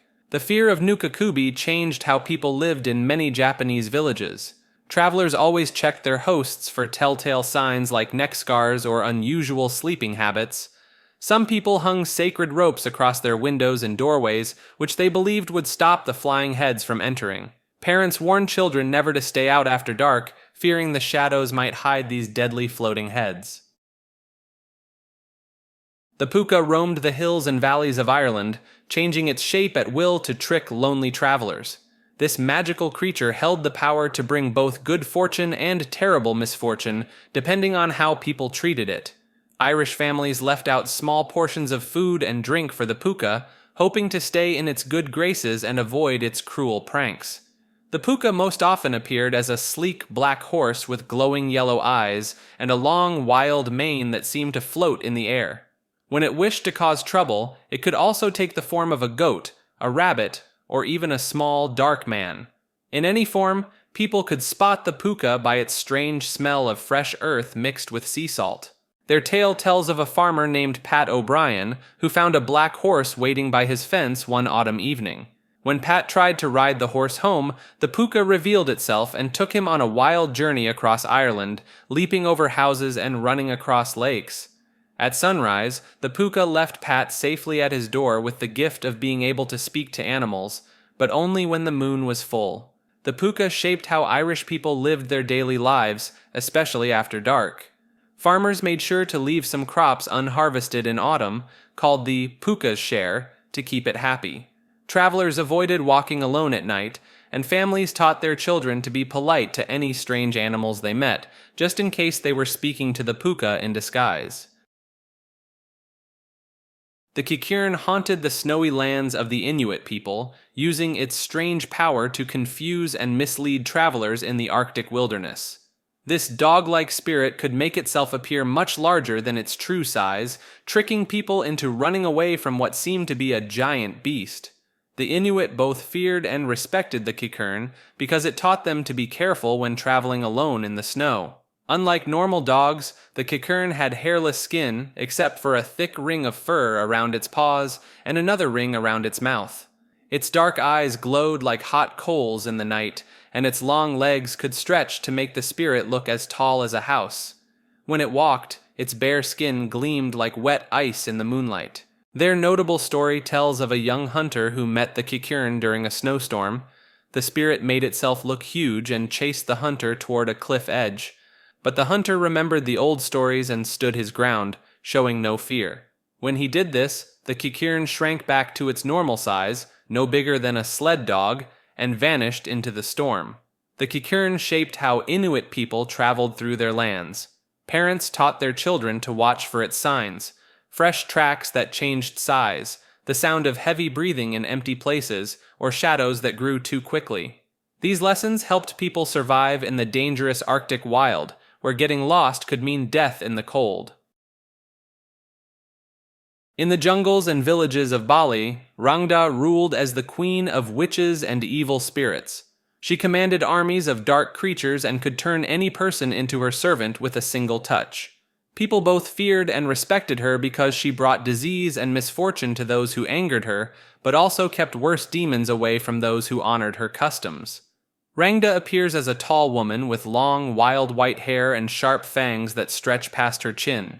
Her most striking features are her bulging eyes and her impossibly long tongue that hangs down to her knees. She wears a dress of white cloth, but her fingers end in iron claws as long as swords, which she uses to tear apart her enemies. The most famous story of Rangda tells how she fought against Barong, the lion-like king of good spirits.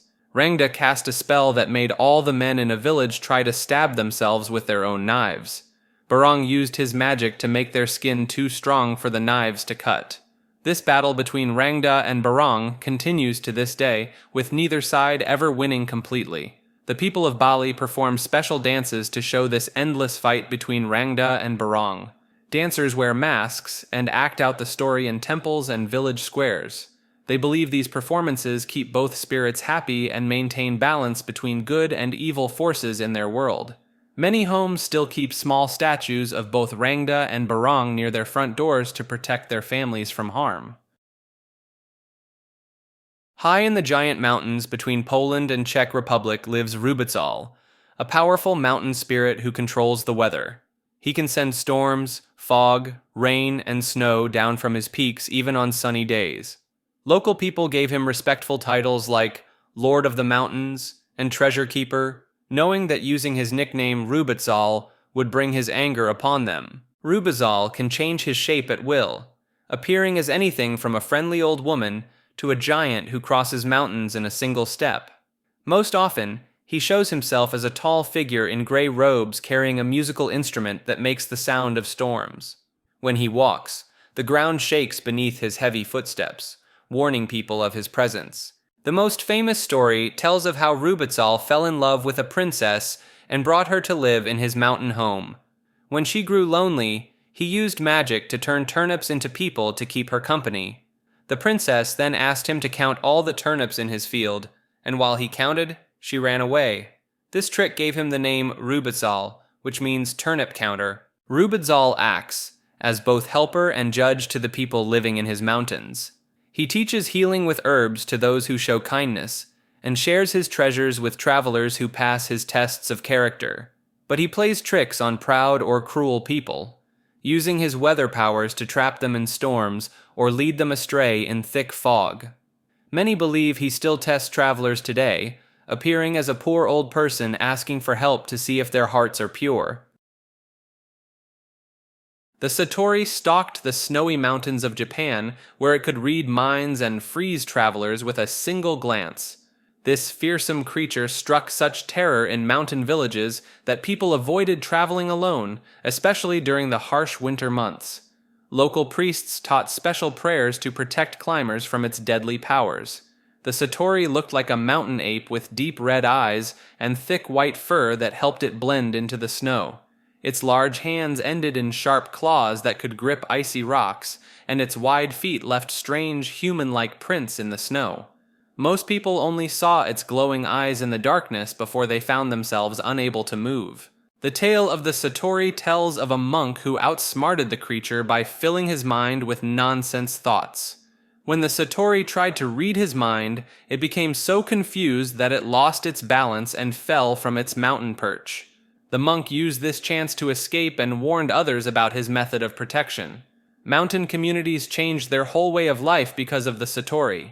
Travelers always went in groups of 3 or more, and children learned to sing special songs that would jumble their thoughts. People built shelters along mountain paths with special charms to keep the creature away, and these shelters later became regular rest stops for traders and pilgrims. The fear of the Satori led to new customs that brought mountain communities closer together. Villages created special festivals where people would gather to share Satori stories and teach mental exercises to confuse the beast. These meetings helped neighbors bond and kept alive the traditions that protected travelers for many generations. The Selkie swam in the cold waters around Scotland and Ireland, living a magical double life as both seal and human. These shape-shifting creatures could slip out of their seal skins to become beautiful men and women on land. People both loved and feared Selkies because they could steal hearts and vanish back to the sea, leaving their human lovers behind. In their seal form, Selkies had sleek gray or brown fur that shone like silk in the sunlight. When they took human shape, they kept their large, dark eyes and long, flowing hair. Both men and women Selkies moved with the same smooth grace on land that they showed in the water, making them easy to spot among normal people. The tale of the Selkie details a fisherman who found a seal skin on the beach and hid it away. The Selkie woman who owned it could not return to the sea without her skin, so she married the fisherman and bore his children. For 7 years, she lived as a human mother, but she never stopped watching the waves and singing songs of the ocean to her children. The Selkie wife found her hidden seal skin one day while cleaning the house. Though she loved her children deeply, the call of the sea proved too strong to resist. She slipped into her seal skin and dove into the waves, leaving her human family behind. From that day on, her children sometimes saw a seal watching them from the water, and they knew their mother still loved them, even though she could never live on land again. The shoujo lived in the deep waters near Japan, appearing most often when fishermen sailed alone at night. This sea spirit had bright red hair that flowed like seaweed in the water and could make strong rice wine appear from nothing. People both feared and respected the shoujo because it could either bless sailors with good luck or lead them to a watery doom, depending on how they treated it.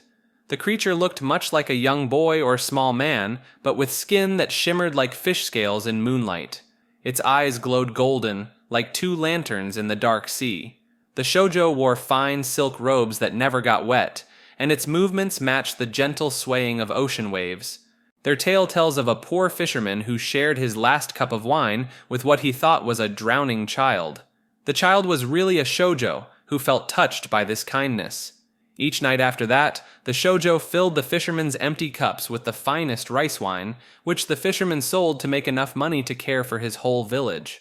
The shoujo changed how coastal people in Japan thought about the sea at night. Fishermen began leaving small cups of wine on their boats as gifts, hoping to earn the spirit's favor. Parents told their children to be kind to everyone they met on the shore, since even a small, red-haired stranger might be a powerful sea spirit in disguise. The Shug Monkey lurked in the dark roads and forests of Suffolk, England, frightening travelers who passed through its territory after sunset. This mix of dog and monkey brought bad luck to anyone who saw it, marking them for coming misfortune. People feared the Shug Monkey not just for its strange looks, but because meeting it meant death or disaster would soon follow. Standing as tall as a grown man's waist, the Shug Monkey had the muscular body of a large black dog with the long arms and face of an ape. Its eyes glowed red in the darkness like hot coals, and its thick black fur seemed to absorb moonlight. Sharp claws clicked against stone roads as it walked on all fours, but it could also stand up and reach with its monkey-like hands. A farmer was riding home late one winter night when his horse stopped and refused to move forward. Standing in the road was the Shug Monkey, its red eyes fixed on him. The farmer attempted to turn back, but his horse reared in terror and threw him to the ground. 3 days later, the farmer's barn caught fire, destroying his winter stores and livestock. The creature's appearances changed how local people lived their daily lives. Travelers began moving in groups rather than alone, and families warned children never to stay out after dark. Even today, some older residents of Suffolk plan their journeys to avoid the remote paths where the Shug Monkey once roamed, showing how deeply this beast marked the minds of those who feared it. The Skinwalker stalked the deserts and mountains of the American Southwest, striking fear into the Navajo people who lived there. This shape-shifting witch could take the form of any animal by wearing its skin, giving it the power to run as fast as a deer or attack with the strength of a bear. The Navajo saw it as the most dangerous of all evil spirits, believing it could read minds and mimic the voices of loved ones to lure people into traps. A skinwalker often looked like a large coyote or wolf, but something about it was always wrong. Its legs might be too long, its eyes might glow like flames, or it might run on 2 legs instead of 4. When in human form, it appeared sickly and thin, with eyes that seemed to pierce through darkness and skin that looked dusty and stretched too tight. A woman heard her sister calling for help late at night and stepped outside, only to see her sister standing in the shadows near the garden. But then she heard another voice. Her real sister was still inside, warning her not to go out. The creature in the garden transformed into a coyote and ran away, its glowing eyes visible long after it vanished into the darkness. The fear of skinwalkers shaped how the Navajo lived their daily lives. Families placed blessing herbs above their doors and windows for protection. No one traveled alone after dark, and strange animal sounds at night made people hurry inside and lock their doors. Even today, many Navajo people avoid talking about skinwalkers, believing that speaking of them might draw their attention.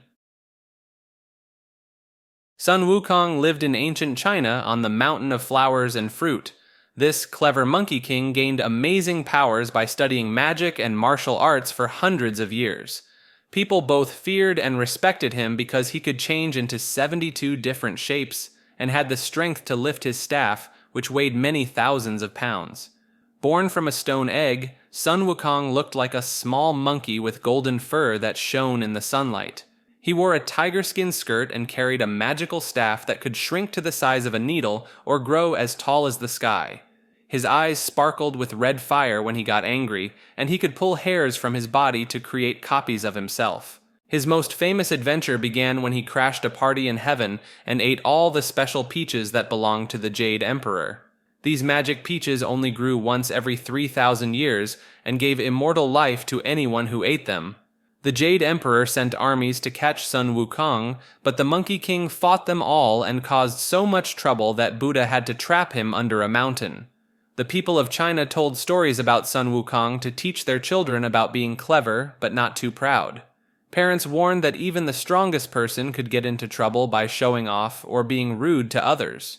After 500 years under the mountain, Sun Wukong learned to be less selfish and helped a monk named Tang Sanzang carry holy books from India back to China.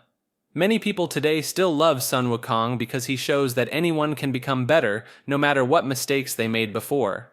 His journey from a troublemaker to a hero taught people that strength without wisdom leads to problems, but everyone deserves a second chance to do good things. The Swan Maiden lived in places where lakes and forests met across northern Europe. She could change from a beautiful woman into a pure white swan by putting on a magical feather cloak. People both loved and feared her because she could trap men's hearts with her grace and beauty, but would always long to fly away and return to her true home in the sky. The Swan Maiden stood as tall as a normal woman when in human form, with pale skin that seemed to glow like moonlight.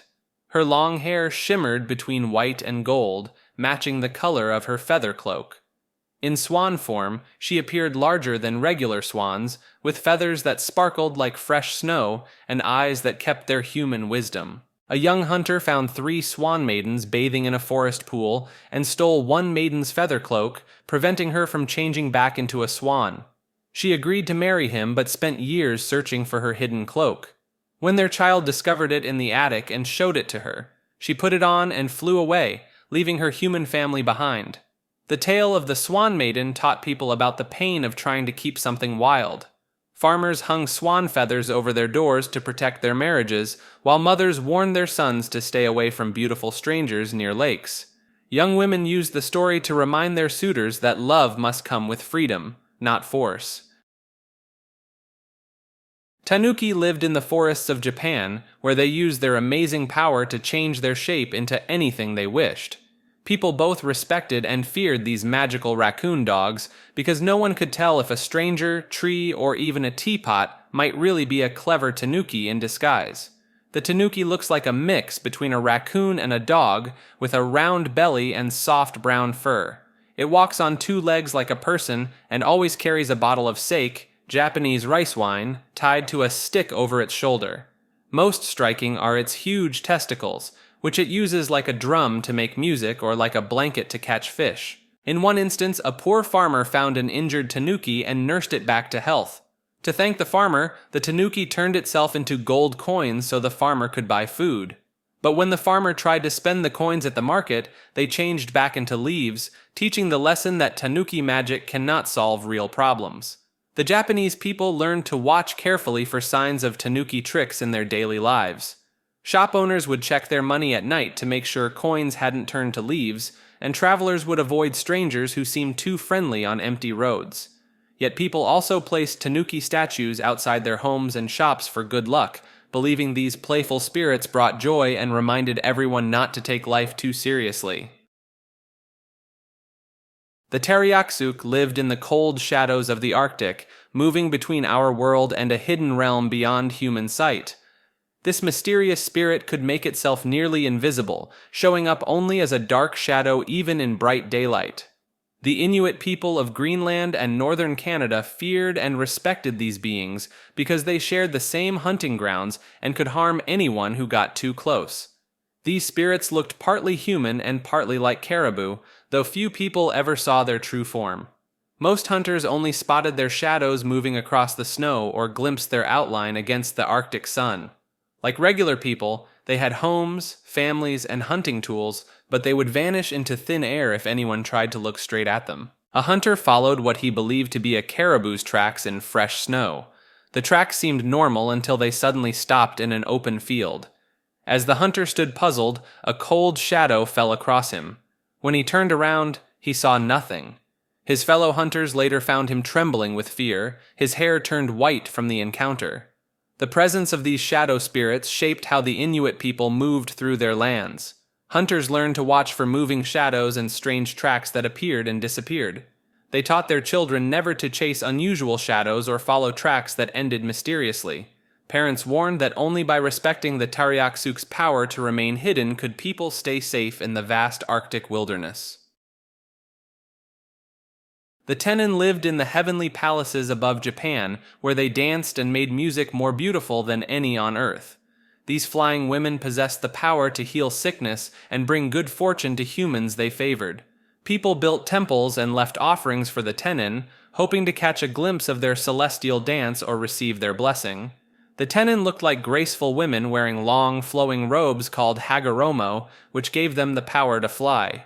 Their faces glowed with an inner light, and their hair floated around them like clouds. Rainbow-colored scarves trailed behind them as they moved through the air, and they carried instruments made of jade and gold. A fisherman found a Tenin's Hagoromo hanging on a pine tree while she bathed in a lake. When he took the robe, she couldn't return to heaven without it. The Tenin begged for it back, but the fisherman refused unless she taught him her heavenly dance. She agreed, performed the beautiful dance, and then flew away, leaving only the memory of her grace. The Tenin's dance became a treasured part of Japanese culture, performed in temples and at festivals. People created special music and movements based on what they imagined the heavenly dance looked like. Mothers told their daughters that learning to dance with grace might attract the attention of the Tenin, who could grant them special gifts or good fortune. The legend of the stolen Hagoromo warned people about the price of trying to keep heavenly things on earth. Though the fisherman learned the dance, he lived the rest of his life missing its perfect beauty, as no human could ever perform it as well as the Tenin had done. The toil haunted the villages of Malaysia and Indonesia, stealing money and food for the person who owned it. This child-sized spirit could slip through walls and become invisible, making it the perfect thief. People both wanted and feared the toil because it brought wealth but also caused much trouble in the community.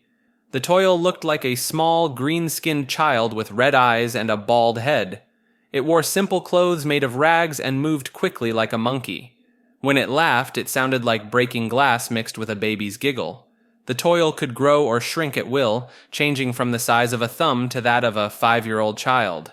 A poor fisherman found a toil sleeping in a jar on the beach. He took it home, caring for the spirit and feeding it drops of his own blood.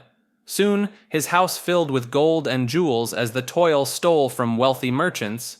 But the fisherman grew weak from feeding the spirit, and his neighbors began to whisper about his sudden wealth. The toil changed how people lived their daily lives in Southeast Asian villages. Families placed needles and marbles near their money, believing these items would distract the toil from stealing. Parents warned children not to wander at night, fearing they might meet a toil looking for a new master. Some people even hired special healers to protect their homes from these tricky spirits. The Tsuchigumo lived in the mountains of old Japan, where it used magic and trickery to catch its prey. This giant spider spirit could change its shape into a beautiful woman or a fierce warrior. People both feared and respected the Tsuchigumo because it punished those who came into its forest with evil plans, but sometimes helped lost travelers find their way home. The creature stood as tall as 3 men when in its true spider form. Its body was black as midnight, covered in thick hair that shone like polished metal. 8 red eyes glowed like hot coals in the dark, and its fangs dripped with poison that could kill a horse with one bite. When it changed into human shape, the Tsuchigumo kept a small mark shaped like a web between its shoulders. A Tsuchigumo lived near a temple in the hills and noticed bandits planning to rob its treasures. The spider spirit took the shape of a lovely dancer and led the thieves deep into the woods at night. When they reached a dark valley, the spirit transformed back into its spider form and wrapped the bandits in sticky webs, leaving them for the temple guards to find in the morning. The Tsuchigumo taught people to respect the deep places of the forest and to be honest in their hearts. Travelers began leaving small gifts of rice and sake near spider webs in the woods, hoping to earn the spirit's protection on their journey. Parents told their children to be truthful and kind, warning that the Tsuchigumo could see into their souls and judge their true nature. Vanara, the magical monkey warriors, lived in the ancient forests of India. These powerful beings could leap across mountains, change their size at will, and possessed both human wisdom and animal strength.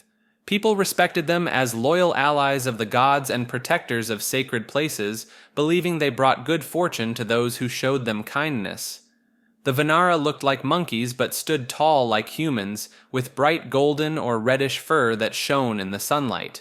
Their faces showed human-like expressions, and they wore colorful clothes and jewelry given to them by the gods. They carried weapons made from tree trunks and mountain peaks, showing their amazing strength. The greatest Vanara story tells of Hanuman, their mightiest warrior, who helped rescue a kidnapped queen named Sita. When asked to find her, Hanuman grew as large as a mountain and jumped across the ocean to Lanka, an island kingdom. He found Sita, fought armies of demons, and set their city on fire with his burning tail before returning to lead an army of Vanara to victory. The Vanara changed how people viewed the bond between humans and nature. Farmers and travelers left fruit and flowers for them at forest temples, hoping to earn their protection on dangerous journeys.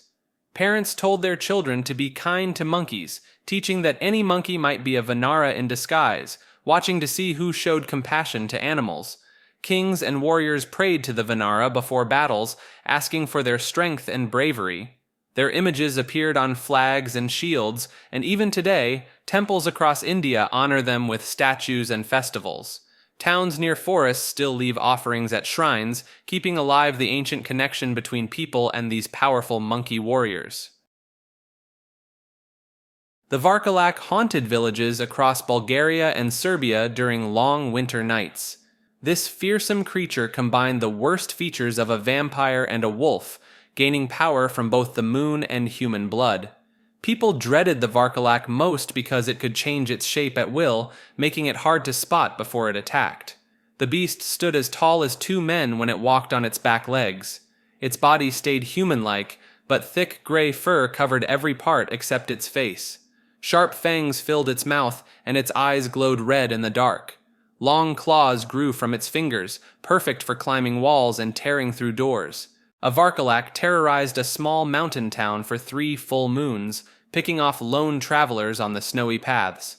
A brave woman named Anna set a trap, leaving her coat outside in the cold, soaked in sheep's blood. When the beast stopped to smell it, she shot it with a silver arrow through its heart. Villagers changed their whole lives to stay safe from the Varkalak. They never traveled alone after sunset and hung strings of garlic on their windows. Parents taught children special songs to warn when a Varkalak might be near. Even today, some old houses in the mountains still have special locks made to keep these creatures out. The werebear ruled the thick forests of northern Europe, walking both as human and bear through ancient lands. Unlike its savage cousin the werewolf, this shapeshifter kept its human mind while in bear form. People respected werebears as wise guardians of the woods who helped lost travelers and defended villages from threats, but they also feared the creature's mighty strength when angered. A werebear in human form looked like any other person except for thick hair on their arms and chest, and dark, deep-set eyes that seemed to hold ancient wisdom. When they changed, they grew into bears larger than any normal beast, their muscles rippling with supernatural power. Even in bear shape, they kept their human eyes, which glowed with an inner fire that marked them as more than simple animals. A mother werebear changed into her bear form to save her children from raiders. She fought off 20 armed men, not with savage fury, but with careful skill, driving them away without killing a single one. After the fight, she taught her children how to live in balance between the world of humans and the wild freedom of the forest. The werebears shaped how people lived near the northern woods. Families left out honey and fresh bread as gifts, hoping to gain the protection of these guardian spirits. Hunters asked permission before entering certain parts of the forest, and parents taught their children to listen for the heavy footsteps that meant safety rather than danger. Those who showed respect to the werebears often found themselves guided home when lost or defended from wolves and bandits. The werecat prowled through ancient Egyptian cities and villages, walking both human and feline paths with equal grace. Unlike the werewolf, this shapeshifter could change forms at will, not just during full moons. People both loved and feared werecats because they brought messages from Baste, the cat goddess, but also punished those who harmed cats in the streets. These beings looked like normal cats most of the time, ranging from sleek house cats to larger desert wildcats with sandy-colored fur. When they took human shape, their eyes kept their cat-like glow, and they moved with unusual smoothness, as if always ready to pounce. In either form, they had sharp claws that could tear through stone. A werecat guarded the temple of Baste in the city of Bubastis. When thieves attempted to steal golden offerings from the temple, the werecat transformed from a small house cat into a huge lion before their eyes. It chased the thieves through the city streets until they leaped into the Nile River, where sacred crocodiles awaited them. The Egyptian people left out milk and fish for stray cats, hoping one might be a werecat who would bless their home. Parents told children to be kind to all cats, since any of them could be a shapeshifter watching their actions. This belief helped protect cats throughout Egypt and led to laws that made hurting cats a serious crime. Traders and sailors spread stories about werecats to other lands, where new tales about them grew. In these places, people began to watch their own cats more closely, wondering if they too might be more than simple pets.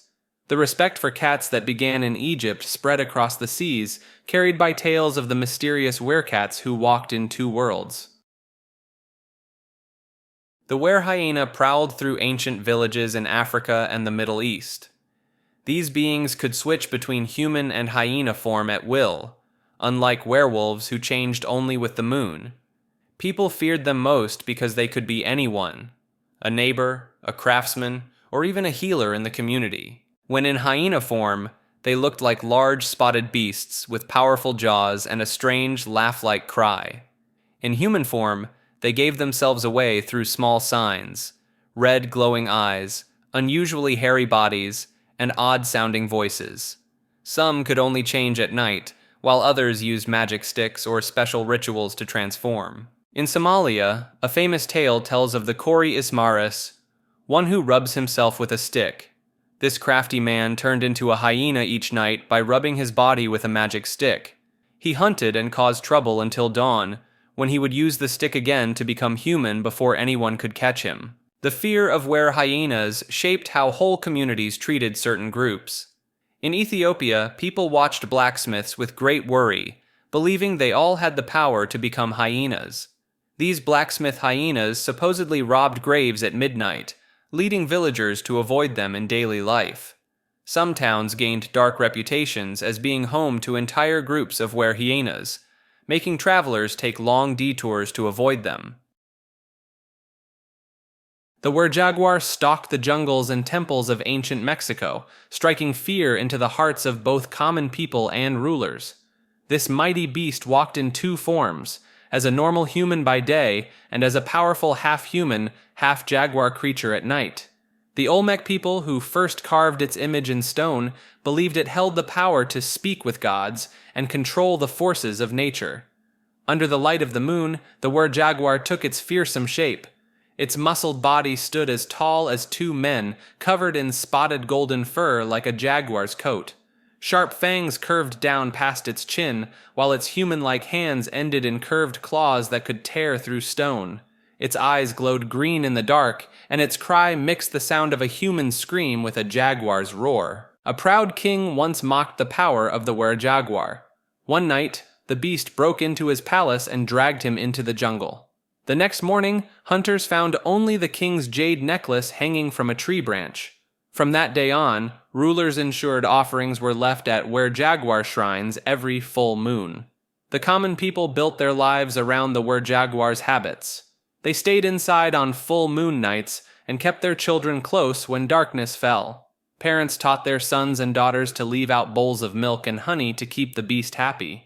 Some families even claimed the Were-Jaguar blessed their homes, protecting them from evil spirits and bringing good luck to those who showed it respect. Long ago, in the thick jungles of Southeast Asia, people feared meeting the Were-Jaguar, a human who could turn into a mighty tiger at will. Unlike the werewolves of Europe, Were-Jaguars kept their human mind while in tiger form, making them more dangerous because they could plan clever attacks. Their mix of human wisdom and tiger strength earned them positions as village guardians and forest protectors in many areas. The were-tiger looked like any normal person most of the time, but those who knew what to look for might spot the signs. Their eyes sometimes caught the light with an orange gleam, and their movements stayed cat-like even in human form.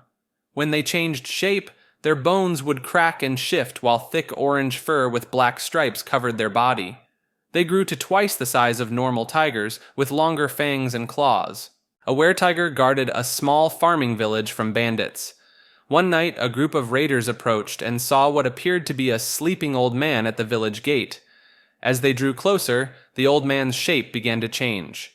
The bandits watched in horror as he transformed into a massive tiger that chased them into the forest, never to return.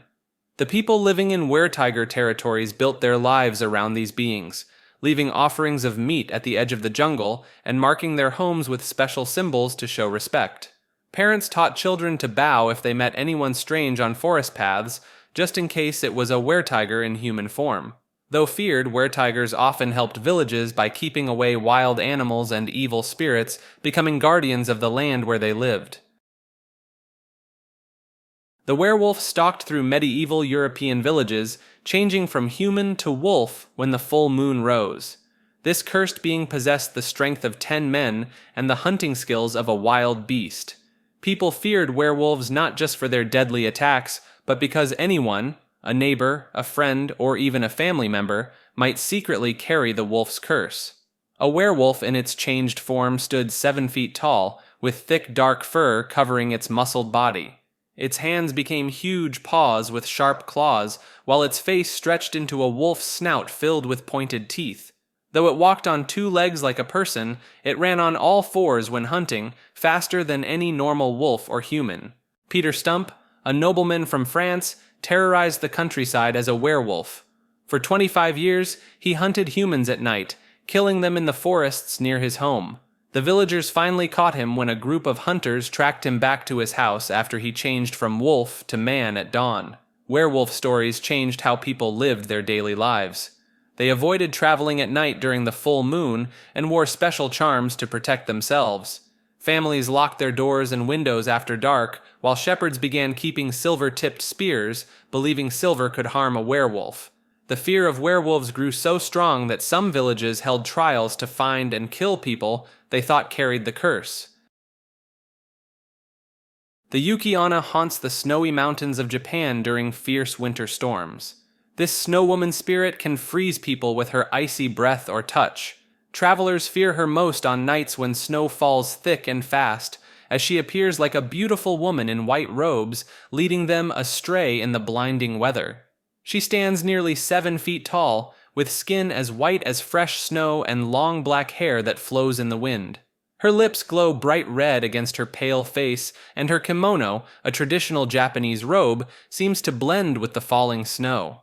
Though beautiful, her eyes hold no warmth, and those who look into them feel a deep chill in their bones. A woodcutter named Minokichi met Yuki-onna during a snowstorm. She found him and his older friend in a small hut and breathed her killing frost on the friend. However, she spared Minokichi because of his youth and good looks, warning him never to speak of their meeting to anyone, or she would return to freeze him. Years later, Minokichi married a beautiful woman named Oyuki and had several children. One snowy night, he told her about his strange meeting with Yuki-onna long ago. Oyuki then revealed herself as the Snow Woman, but she spared him again because of their children. She left them forever that night, vanishing into the storm, and Minokichi never saw her again. Japanese villagers still warn their children not to go out in snowstorms, fearing the Yuki-onna might take them away. Parents tell these stories on cold winter nights, and travelers in the mountains often leave small offerings of food or sake, rice wine, to keep the Snow Woman happy as they pass through her domain.